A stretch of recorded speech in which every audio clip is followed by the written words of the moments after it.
the beautiful museum that Kishwarji has curated in Amritsar on the partition of India. This is one of those stories, or one of those tragedies, which still has not been told in its entirety. The generations, or the generation which saw the partition of India, which was not really the partition of India, it was actually the partition of two provinces of India, Punjab and Bengal namely, buried those memories very deep into their psyche, because perhaps that was the only way that they could move on and pick up the threads of their lives. One can just try and imagine the scale of death and destruction between the July and September of 1947, when 2 million people between Delhi and Peshawar died in the most horrendous of circumstances. Another 20 million were forced out of their home and earth and moved with just the clothes on their back. And that's why in Punjab we do not call the partition Batwara. We have a very particular term for it. It is called Ujara. It is called devastation. And Lord Desai tells the story of the final moments of that denouement, when the partition of India, which was not even on the horizon when the Second World War started in 1939, very quickly galloped and gathered pace, and by 1947 you had 2 countries, now 3 countries out of 1 subcontinent. And in the final moments of this great tragedy, the 2 key personalities who perhaps played a seminal role and could have also played a very important role in perhaps being able to prevent it from happening.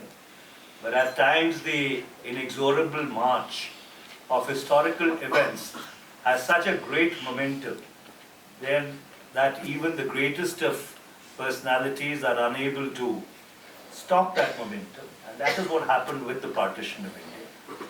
So in many senses of the word, this book tells the story of those final moments. But however, the impulses which drove the partition of India actually go back much deeper, and we'll discuss it as we go along. But it's a great book. It's a very crisply written book. It's something which is more than worth a read. And as you can see from the flags of that book, as someone who studied partition very closely since I come from that part of the country, there's a lot that I learned from this book. Lord Meghnand Desai writes, to see the lives of Gandhi and Jinnah in a prospective way, beginning from childhood, I will refer to them to begin with by their first names, Mohan for Gandhi and Muhammad for Jinnah. This is not to disrespect them, but to remind ourselves that once in their lives they were unknown and did not foresee their future. As they get older, I shall refer to them by their names, Mohandas or Muhammad Ali. And then he talks about the initials, MKG for Gandhi and MAJ for Jinnah. Ambassador Raghavan, never before has a work of this nature come in where some kind of similarities have been found out. As someone who is an expert in India-Pakistan relations, how does Lord Meghnand Desai's portrayal of Gandhi and Jinnah as Mohan and Muhammad challenge or enrich our understanding of the two? Well, may I say that although I met Lord Desai for the first time only in 2013, when he and Kishore visited Islamabad in Pakistan. But I had admired him for a long time because in the mid-90s I was posted in the Indian High Commission in London. And I was, at that time, like everyone else, the entire diplomatic community, we were all engaged with this phenomena called New Labour. And Lord Desai was a kind of magnet for many diplomats trying to understand what was happening. And naturally, since I was from the Indian High Commission, I thought he's the right person to go to, and I met him a number of times. But I never got to know him well, because there was an unspoken diktat that Lord Desai was the High Commissioner's contact, and not to be cultivated by junior officers. So I really enjoyed meeting him later when I got to know him well in 2013. And you're quite right. I think during that visit to Pakistan, I understood that he was, of course, there to talk about his books, but he was also engaging at a more substantive level and trying to understand the nature of India and Pakistan and the way the countries had developed and evolved. And this point which you make about drawing these two contrasting but also very similar figures together, I do think was part of that exercise of trying to understand New South Asia. And it is true that the book itself goes into those issues quite profoundly, because it's a very reflective book. It's written for those who assume, and he assumes that you know a great deal about the chronology of what happened and so it's written for an audience which already, for a readership which already knows about the details, but he's reflecting and trying to understand the more subtle processes which shaped events. And what I liked about the book is, I think it brings out as to what a profound event partition was. We tend to think of partition of Bengal and partition of Punjab, which of course it was. But there were other partitions. It was also, in effect, a partition of Kashmir. There was a de facto division of Kashmir, and that it's something which we grapple with in our own times. But there was also a partition of the Muslims of India. And that human cost of partition was not just Punjab and Bengal, but it impacted the Muslims of India across the subcontinent in many different ways. And finally, and in the most fundamental sense, it was actually a partition of a single entity. So there was a real partition of India. It was not just Bengal and Kashmir and Punjab, it was also a partition of India. So I think Lord Desai was really trying to go into these profundities when he wrote this book, and it's a brave thing to do, to Yes. engage with Mahatma Gandhi and Muhammad Ali Jinnah as individuals, and to see them, as you said, prospectively, not retrospectively, but one can think of two major political figures in our own times who have engaged with Jinnah and come a cropper. Mr. L.K. Advani, and I was present in Karachi when he went to the Jinnah Mausoleum and wrote those fateful lines about Jinnah at one time being an ambassador of Hindu-Muslim unity, which Lord Desai talks about. But also my former boss, Jaswant Singh, who wrote a book on Jinnah, and his political career never really recovered from that. So I think it's a very brave book, but it's also, perhaps I think, it's fitting that this is his last book, because possibly a great deal of his life was spent thinking about these issues, and he has animated it in terms of these two personalities who had such a great impact, who have such a great impact.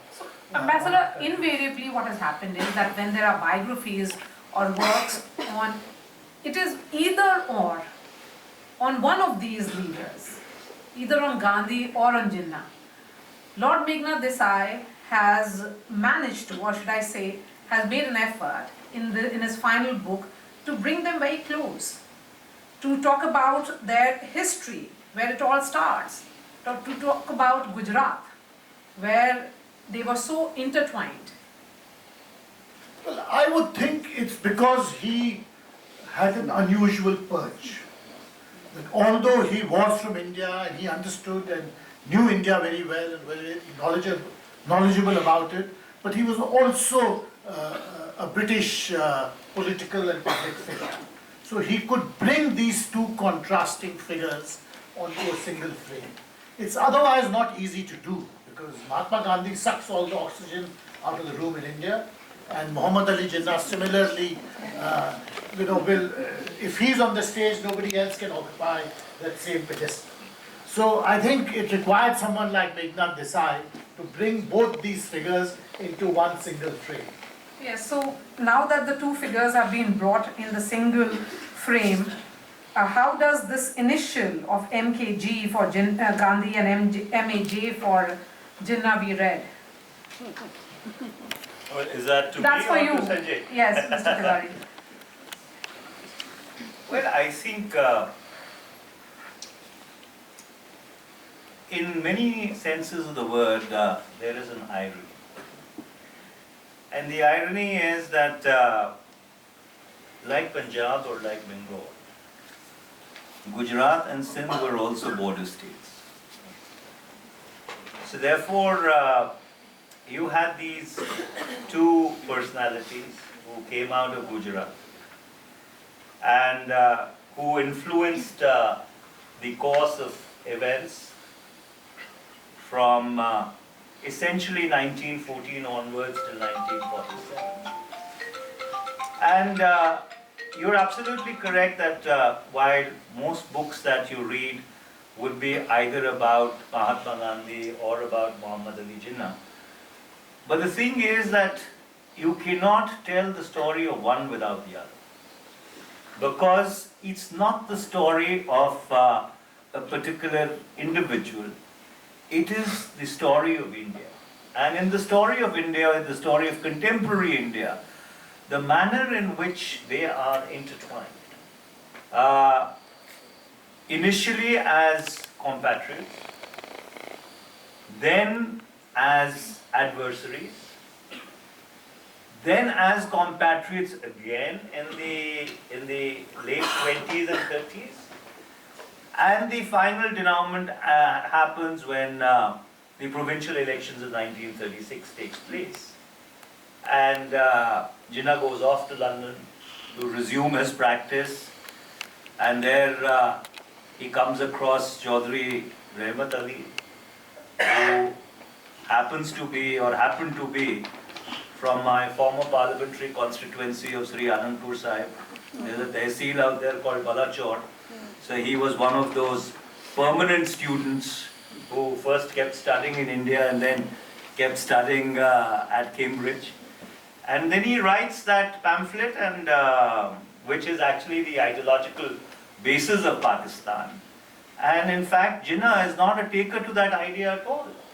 It is only later when the Second World War breaks out and Lord Linlithgow decides to declare war on behalf of India, and the Congress ministries resign on the 19th of October 1939, that Jinnah once again comes back into the spotlight. And so therefore, those years from 1939 to almost 1945, when most of the Congress leadership was locked up and imprisoned when Nehru wrote The Discovery of India, it was Jinnah who had the field open to himself. And therefore, he spent those years in reconstructing and rebuilding the Muslim League. And the fact that he was able to, finally when he becomes this great proponent of the idea of Pakistan, was able to defeat even very strong unionist leaders in both Punjab. Punjab had a chief minister called Kaiser Hayat Tiwana, who opposed the partition of India right till the last day. And finally, when it happened, he went to live in London and then lived in US and never came back to either India or Pakistan. And similarly in Bengal. So therefore, for Gandhi, the defining years are really between the time when Gandhi comes back to India from South Africa till the beginning of the Quit India movement. And for Jinnah, the defining years are when Jinnah comes back in 1939 from Great Britain, by the time Winston Churchill had also started warming up to the idea of partition. In fact, there's a very interesting note which I've been trying to locate as I was telling Ambassador Raghavan the story, that in the November of 1940, just after the Battle of Britain ends, Winston Churchill writes a note to his war cabinet, whereby he proposes the partition of India, which happens exactly on the same lines 7 years later. And why? Because at that point in time, the Germans were, or the Soviets were still in bed with the Germans. The second iteration of the Great Game had just begun in Asia. 1941 and Operation Barbarossa had not happened. And so therefore, given the fact that in India you had what the British called, or Churchill called, an unreliable Congress, they wanted to create a catspaw which would allow them to look over not only India, which if it would have got challenged or occupied by the Soviets or by the Japanese, but also Central Asia and the Middle East. So there were various forces at work during those war years, which ultimately, led to the partition of India. And as I said, that often I wonder that even if Gandhi and Jinnah wanted to prevent the partition of India, the historical forces which were on the march wouldn't have allowed that to happen. Okay. Welcome to this conversation, Sanjay Roy. As a cultural impresario, how do you then interpret this weaving together?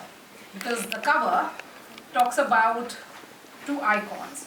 One of them is the father of the nation. So, do you think it will be viewed differently? Both are fathers. Both of the, yes, but for our audience, it will be Indian father of the nation here. Do you think it's humanizing the icons for an Indian youth? One is, I'm terribly sorry that I'm so late. It took me an hour, 47 minutes to get from office, and many apologies. What's been fascinating, I think, can you all hear me? Is this? Yeah. What has been fascinating, and I really urge everybody to pick up this book, is that both Jinnah and Gandhi neither really envisioned the partition of India. And pretty much, as Manish said, towards the end, you see that both of them were looking really at provinces within the larger idea of India. And they weren't looking at Pakistan being a completely different state. And as Manish said, perhaps it was all of these other forces that were at work, both in Europe and across the East, that perhaps propelled this partition. So in terms of, the cultural context of this is so complex. I mean, my father's family or my grandfather's family is from what is now Bangladesh. My grandfather ran away when he was, ran away meaning he took some people to tie his tie and do his shoelaces, but he did leave his homestead when he was 9. And one of the reasons that they did leave was this whole idea that India was going to, Bengal was going to be partitioned. Bengal had seen the famines, his own father had died, etc. So culturally, in the way that we've been connected today, of course, Bangladesh is seen to be, a different country. Pakistan is the ongoing evil. You need an evil in every neighborhood, so that's the ongoing evil. So culturally, the point is, at the end of the day, we were all connected. It's like Manish said, how can you divide Punjab in the way that Punjab was divided? How do you divide the idea of Bengal? How do you divide the idea of a language? It's language and tradition and customs and lands that brought identity together. And the idea of, say, the Bengali identity or the Punjabi identity or the Sindh identity and the cultural connect of these identities is so strong that even today, you have Tagore has written both our national anthem as well as the national anthem or which is now being used in Bangladesh as a country. Similarly, our poets, the poets of Punjab, the great poets of Punjab, we share all of this heritage. So culturally, sure, I think anybody from here who's been to Pakistan, I know Kishwar has been a number of times, I think Manish has been, the way that they receive you, for example, and similarly when you see people from that part of the world, the way that we are also hospitable, that doesn't change in many sense. So the cultural context, we need to remember, finally cultural context comes from language, comes from the land, comes from shared traditions, and comes from an age-old belief of having been one people, one place. Let's take that thought ahead, Manish Tewari. Of course, as you said, that it was almost, the partition seems inevitable. That's what the book is highlighting here. So, would you say then that Lord Meghnand Desai has managed to display that paradox that both Gandhi and Jinnah ultimately witnessed the partition of the country that they loved? Or would there be some kind of cautionary tale given the times that we are living in? I just want to intervene. It's not, the book doesn't talk about the partition of India as being inevitable. The historical forces. It pretty much till the end still looks at it as elections in provinces, one where the Muslims will vote, which is Assam and Bengal, and in Punjab, which is in a part of Punjab and Sindh, etc. So it is very different. Inevitability arrived with Lord Mountbatten and just before that, Cripps, etc. So it wasn't, the book doesn't say that it was inevitable. Maria, that's a very good question.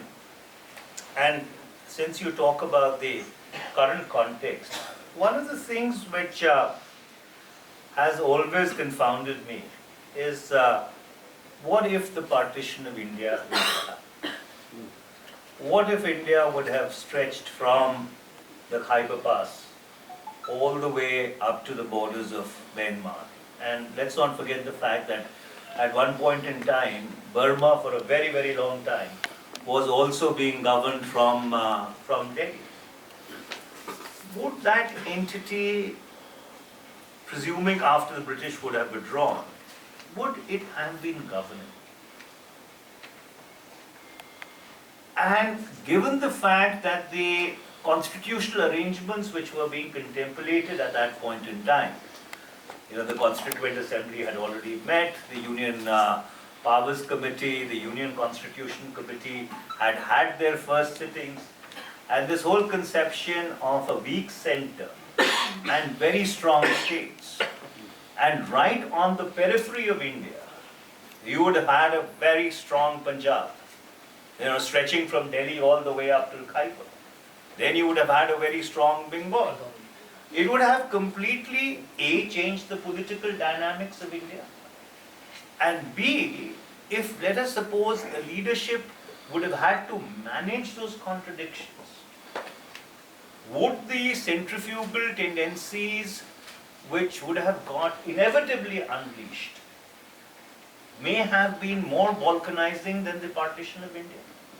I mean, that's a question which really comes to my mind very often. And so therefore, at a point in time when, you see, you're always wiser by hindsight.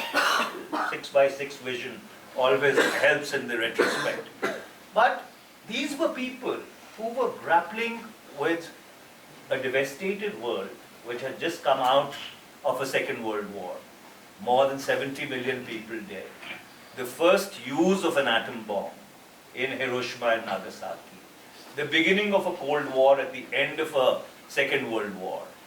And a bankrupt British, who didn't know whether they were coming or going. So, under those circumstances, I guess they just took the best deal they thought they got. And when I look at it, 70 years down the line, what comes to my mind, and this question keeps coming up again and again, would an undivided India, would it have been manageable? Ambassador, perhaps. Well, there's no answer to that. You can argue both sides till the cows come home. It is true. The strength of this book is that it tells you that what we understand to be the communal problem, it had two dimensions. One was the question of representation, which is majority and minority, Hindus and Muslims. But the second was a federal issue, that in 2 or 3 provinces, the Muslims were the majority. So the question therefore boiled down to what should be the nature of the federation. The Congress, led by Jawaharlal Nehru and others, they wanted strong center. A federation with a strong center. The Muslim League, led by Muhammad Ali Jinnah, because their power was in Punjab and Bengal, they wanted a weak center. Now, would India, with a weak center, strong provinces, have managed for 80 years? We don't know. We may have, maybe, I mean, you can draw up the balance sheet both ways. You can say the consequences of partition were not just in 47, 48, you live up to it till today. That you have a South Asia which is regionally not integrated at all. We hardly trade with each other, we hardly talk to each other. So these are all the consequences in one way or the other of a bloody and mismanaged partition. On the other hand, you can say that, look, the kind of structure which the cabinet mission was thinking about, that you have a weak center and you have some provinces which are part A, others which are part B, some have the right to secede after 10 years. It was unmanageable. It would have been an administrative nightmare. And in a way, you decided to take the best option, as Mr. Tewari said, but it turned out not to be such a good option, but how was anyone to know that?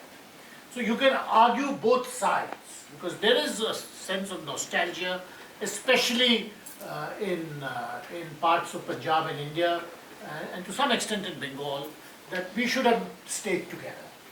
But you know, when we talk about partition, it's always useful to keep one corrective in mind. And I love relating this anecdote, because one of my teachers from JNU had come to Lahore and he was talking about Indian history, and a question was put to him from the audience that, Professor, what do you think about partition? And my teacher had replied that I feel a great sense of loss. It was a tragedy. And then the person who asked the question said, but that's the problem. You see it as a tragedy and we see it as liberation. So there are two views about partition. And while there is an element of nostalgia that we were culturally one and we have so many elements of shared culture, but there is an element of agency involved when new countries emerge and consolidate and continue. So there is a sense of Pakistani and Bangladeshi nationalism which we cannot deny. And that nationalism derives from being independent and sovereign in their own right. And remember, at the end of the day, say in places like Bengal, where the landlords were Hindu, my ancestors for example, they treated their serfs particularly badly. To the extent that my own grandmother, many years later, now we are talking about 20, 30 years after partition, used to say to us that the shadow of a Muslim shouldn't fall on the outer wall of our home. And when I used to say, but you know, most of the staff outside are that because they had come from the village. They don't matter. They're us. So we treated them also pretty badly. Okay, then Sunjoy, since, do you think that this book provides new material, or should I say narrative framework, for storytelling in culture, theatre and public memories? You know, I actually looked at this book as a kunji to Gandhi and partition, because it really takes you through very quickly many of the salient things that we forget what happened. Where I think one of the problems with the book, and apologies Kishwar and apologies Meghnand, but I would have asked you, and I'm sure you would have had an answer, is that he sort of puts in, for us, he sort of says, this is what Gandhi was thinking or doing at A or B or C point of view. None of us know that. Gandhi, when he withdrew to the ashram and when he decided to withdraw from the Congress in to some extent he sulked and he went off there, and what he was doing in Bharata, etc., we don't know. So we can only imagine what had happened. And again, I'm saying the cultural context. So there was Gandhi, as Meghnand says, sitting out there in the ashram, cut off to a large extent from what was happening. And Meghnand very clearly says that, did Gandhi sort of lose the pulse of the people in that period of time? So again, in the cultural context, because India, you didn't have WhatsApp at that point of time. You basically, you had to get a sense of what was happening in India from across the length and breadth. And as Manish is saying, the South was culturally completely separated from the North. It was. And you had all of these issues going on in the Noakhalis of the world, but not necessarily impacting the South, who had a different worldview. But Gandhi was isolated, without WhatsApp, without a phone necessarily, weaving away and creating his fabric, without necessarily knowing that the weft and the weave of India perhaps had been changing. And while he continued to dominate and walk the talk, by going each time that there was violence that broke out between Hindu and Muslims, it was Gandhi who went there and said, shoot me or kill me, and was always at the forefront of it. However, the politics of India had moved on and had changed. And that really is what's interesting and important. Maria, just to supplement to what Sanjoy said. So, therefore, for the better part of the narrative of the book, you have both Gandhi and Jinnah trying to act as a bridge between the two communities. You have the famous Lucknow Pact in 1916 and even beyond that. But there was a larger narrative also which was playing itself out, going back to the first war of independence in 1857. So, when the British barely survived by the skin of their teeth, the first thing that they did was that they set up this Jonathan Peel Commission, whereby they coined this very dubious martial race theory. Because essentially, before the first war of independence, you had three different armies. You had the Bengal army, you had the Madras army, and you had the army of the Bombay Presidency. These were upper caste armies, essentially. Right? And so therefore, when the revolt takes place, the British are very chastened. And then they set Jonathan Peel to see as to which are the so-called loyal communities that they can pick up their army from. And simultaneously, you have another narrative playing itself out. So you have the founder of the Aligarh Muslim University, in 1881, if I get the gentleman's name correct, Sir Syed Ahmed Khan, who says that Hindus and Muslims are two separate nations. In 1909, it is recreated by Bhai Parmanand, who was a leader of the Hindu Mahasabha.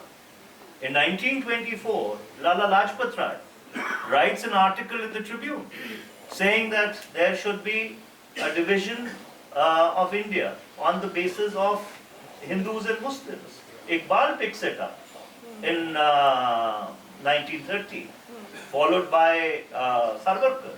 Then comes the resolutions, the Pakistan Day resolution, and then Sarwarkar again and Jinnah again.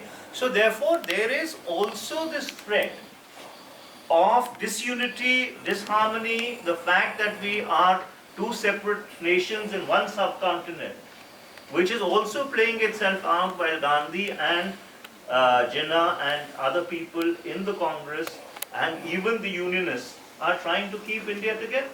And don't forget that mix is also Ambedkar in all of this, which again we look at as to how Ambedkar kept saying the caste is the issue, you need to sort that out, and these people need to vote as a separate unit. So can you imagine how that would have then played out? So you're talking about Jinnah and Gandhi. As you said, it's a kunji. The book is a kunji. It's a kunji. So, and before you arrived here, Sanjoy, we were watching a clip or a video which actually gave a beautiful side to Lord Meghnad Desai. He was seen singing and celebrating life. So let's end this conversation with some of your anecdotes of Lord Meghnad Desai. What do you remember of him? What are your best memories of him? You know, and I wanted to say this at the memorial at the High Commissioners. Meghnad was a great gossip. So if you went for lunch with him to the Lords and to the House of Lords and sat there, anybody who entered, he had something to say about them. You know, this one has run away with that one is whatever, he's taken some money, he hasn't paid his bill, he's bonking his secretary, whatever.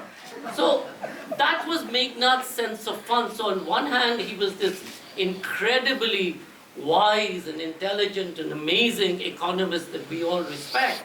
But on the other hand, he was great fun.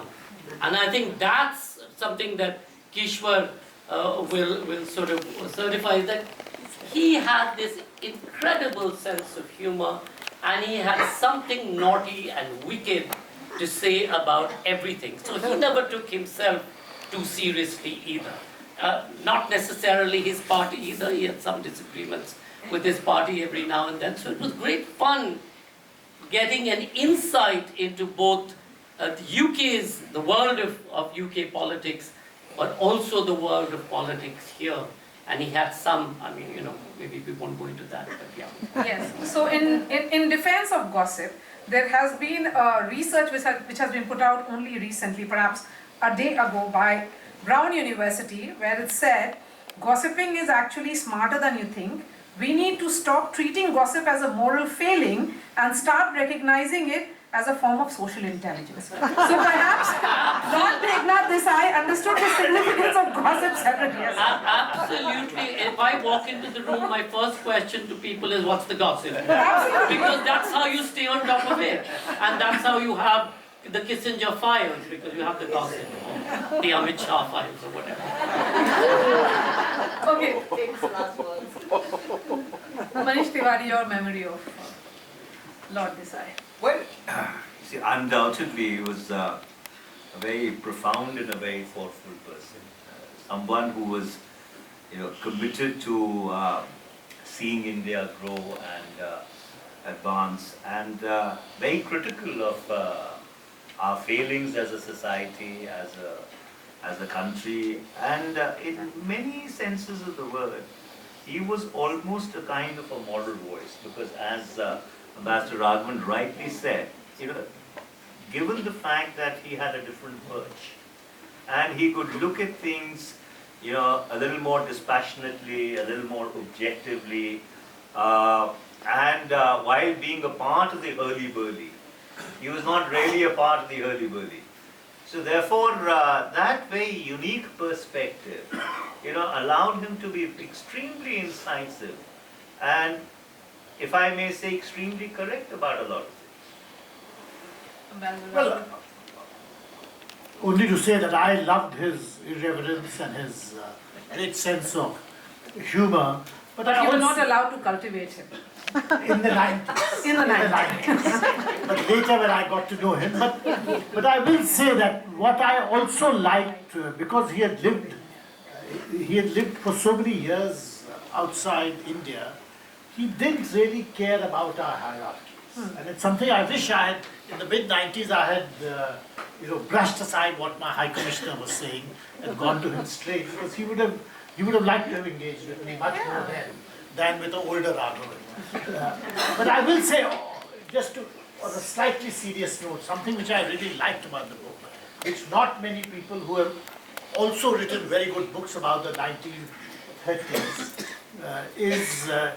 is something very quirky which Meghnad does. Because while talking about the Round Table Conference and Mahatma Gandhi's role and Jinnah's role and so on, he poses a question which nobody has, which is that why didn't Gandhi take Ansari. Dr. Ansari with him? And that question is really the key, because Ansari was the Muslim voice within the Congress, and he had been saying to Nehru and to Gandhi and to others that, look, excuse me, and this is 1930-31, that while you're charging off, launching civil disobedience and so on, satyagrahas, please remember that you don't have a handle on the Muslim community. And you need to work extra hard with the Muslims. But his voice was disregarded. But he also had a suggestion in 1931 and 1932, which unfortunately never got taken up. He said, just like, Mahatma Gandhi agreed the agreement with Ambedkar was that there would not be separate electorates for scheduled castes, but there would be reserved seats. Dr. Ansari had said, why don't you have reserved seats for Muslims? It's one way of cutting through the communal tangle. Unfortunately, it was one of those ideas which fell by the wayside. All right, so let's open the floor for questions. Please go ahead, sir. We are passing the mic. Who's going right? There's a mic right here. To Professor Gurcharan Das, please. Thank you. Not Professor Maya. I want to know, either from the book that you've all read, or from what you feel, isn't one of the lessons from this whole partition the fact that, and very relevant today, that what Jinnah said at the end is that I'm sorry, but Muslims cannot live under Hindu rule. And so my question is, the idea that religion can be the basis of a statehood, that is really, it's actually a very recent idea, mid-19th century idea. But it really, and today it's important because it's again up in the air, because we are trying to make a Hindu Pakistan here. The question really is that the only basis for real statehood, the state is an imaginary community, said Benedict Anderson very wisely, and the only reason to live in a state is that it should have consent, my consent, and it should offer me as a citizen what I wish. There are the opportunities and the rule of law, etc. While nationhood may be a new idea or a fairly new idea, I think religion has always been there. Look at the Crusades. They used the Crusades to be able to assert, like any religion does, land and so on and so forth, and win that kind of loyalty to the idea of religion. Of religion, but not of statehood. Well, statehood then followed, because wherever the Crusaders then went, they wanted to then establish their flag, their times, and they did it in Jerusalem. They again proved the failure, that Jinnah proved the failure of the idea that religion is a basis for statehood. My reading of the book, and in general, in my view, the question was not an absolute one about whether a state has to be constituted or a nation has to be constituted on the basis of religion or not. The problem, and I think here Meghnand is absolutely right, the problem is that you had these two political forces which got trapped in their respective echo chambers, and they were not communicating with each other. Now, someone who doesn't figure in the book, but someone who identified that problem, was Sri Rajagopalachari.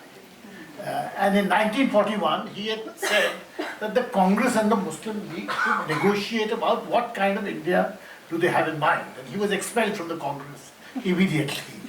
Balubhai Desai did the same thing in 1946. He said you have to negotiate because you can't be trapped in your respective echo chambers, but that is in fact what happens. And I think that is the process which is really outlined in the book, as to when you stop communicating and you're refusing to reach a compromise which can then be made into a workable solution, that's when the problem really begins. Because one thing is very clear, that whatever Jinnah wanted or Mahatma Gandhi wanted, neither of them wanted a partition which would be accompanied by a Holocaust. But they created the conditions in which the Holocaust became part of the partition. But this was really the problem of 1946 and 1947. May I just add to that? You see, the retreating British in 1947 and 1948, actually created two faith-based states, Pakistan and Israel. It's another matter that a state which was created in the name of religion, or a partition which happened in the name of religion, ultimately unraveled 25 years later on the name of language. You know, the West Pakistanis could not keep their East Pakistani brethren together. And so therefore the political map of South Asia changed within 25 years of the worst Holocaust/partition of 1947. But what survived in the shape of what is now Pakistan, by very deftly playing the geostrategic game, it has managed to remain relevant, whether we like it or not. And under those circumstances, to say that religion cannot be the basis of nationhood, while conceptually, as someone who believes in pluralism intrinsically, would agree with it, but historical facts are to the contrary. Yeah. Faith-based states Yeah. have not only survived but are thriving. So Charan, what may be interesting to also view is look at Gandhi today in India and look at Jinnah. Jinnah to a large extent who said Muslim, Islam, Pakistan, pretty much relegated to the back pages of history to some extent. Gandhi continues to be there, influencing not just us, but other parts of the world, because perhaps he was way more pluralistic in the way that he was perceived or the way that his message translated than Jinnah did. Because Jinnah got, I think, cornered into, so he wasn't necessarily, a Muslim in the rigid sense of a Muslim, because he drank, he smoked, he did whatever. But one needs to also look at that. Why is that so? And at the end, I think towards the end, this is also what Meghnand asks as to what's this, why has Gandhi continued to be there, though there's an effort now to, of course, to really look at his legacy. Okay, so we'll take a question. These two characters, Jinnah and Gandhi, both were Gujaratis, and it happened because of the partition in Punjabi and Magali suffered. And Patel was another Gujarati who tried to make India today, except for J&K. Fourth Prime Minister is also Gujarati. Do you think he will reverse all this thing like Akhad Bharat? I will leave it here. Well, the writer of this book is also Gujarati. So you have 5 Gujaratis in the mix. Question here. There's a question.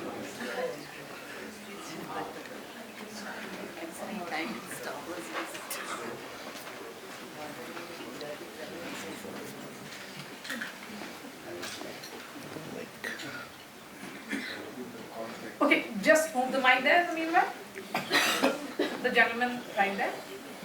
Yeah.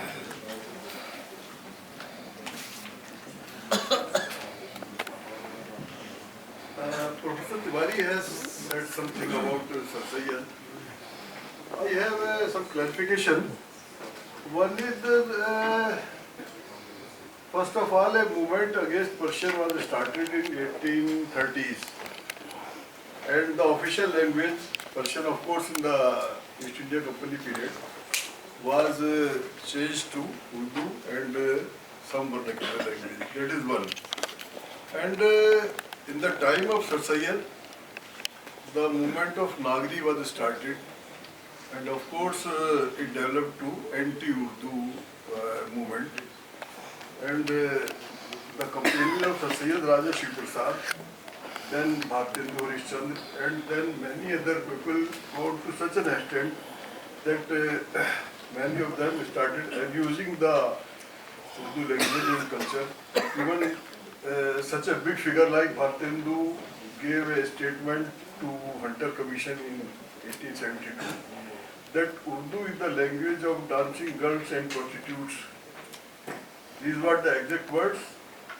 Urdu is the language of dancing girls and prostitutes, And when all these things went to Sir Syed, and especially Raja Shiv Prasad, who was his friend and companion in the scientific society, then he changed his position. And one day Mr. Shakespeare, who was a magistrate or some big official, he said, Mr. Syed, previously you were talking about the Indians, about the welfare and education, etc. Indians, but now you have started talking about the Muslims only. Why this change has occurred? So Sir Syed said in background of all these things happening, which started from the language position, I have changed my view, and now I am working for the welfare of Muslims. Okay, sir. This is the clarification I have to say. Okay, sir. Thank you so much. And with that, we have, okay, Mr. Montek Singh Ahluwalia has a question. Okay, but before that, the lady right there has a question, and it's written right here. I'm going to read it.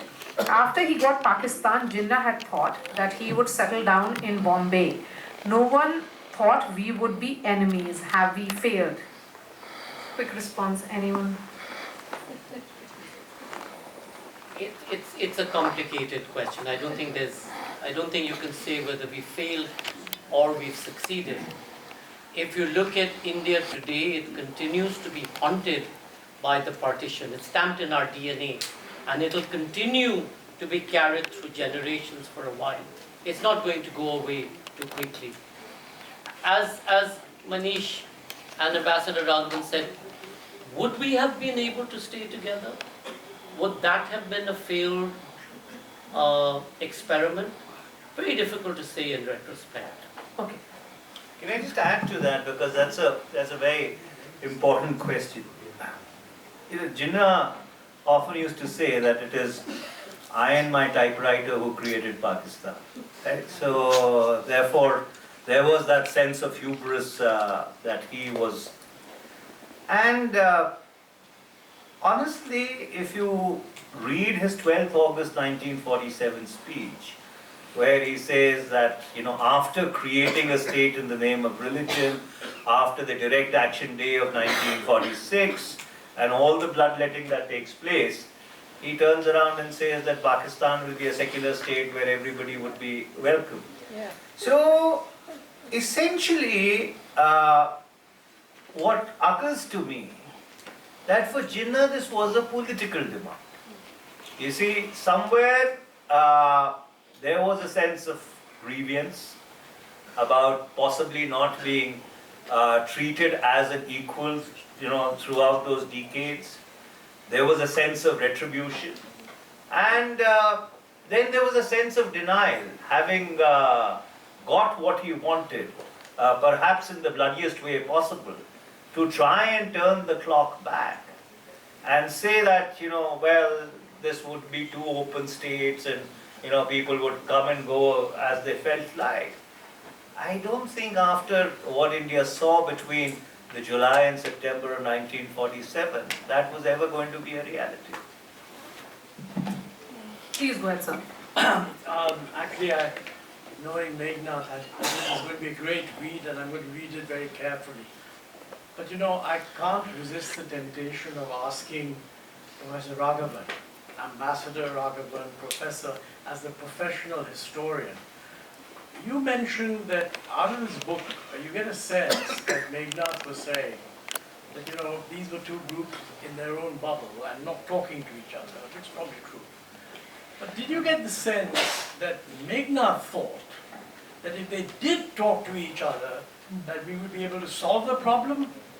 Because, what I associate with Meghnad most of all is that no one better than him to sort of prick the humbug out of any statement. So I really want to know, do you get that sense that he thought that if they talked to one another, it would have been better, or basically not really? Well, my sense was that he felt that if they had talked to each other, maybe things would have been better.